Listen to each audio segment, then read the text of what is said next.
First thing I like to do is mark the shifter height so you have a good reference of where your last preference was with your stock shifter.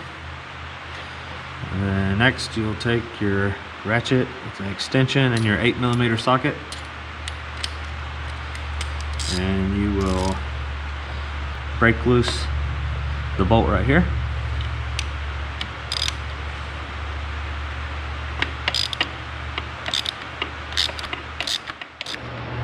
Okay, so finish removing this bolt,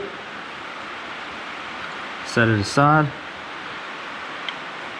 pull off your stock shifter, inspect the splines on the shaft here, check your seal, make sure nothing's leaking, and move on to the next step. Take your HammerHead shifter, and this one is a 0 offset. So if it was a 10 or one of the other sizes, this piece here would extend out before you have the boot piece. That's the difference in the offsets. So try to place this up on the shaft and carefully align it with your reference mark here. Looks like we got it on there good. One spline up would be too high. So right there is good.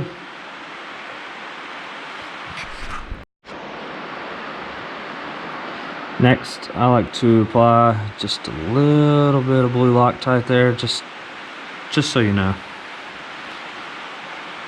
And start your bolt.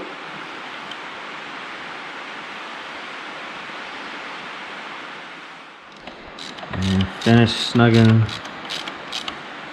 the shifter up. Now if you refer to your owner's manual, this one is torqued to 10 foot-pounds if you want to torque it.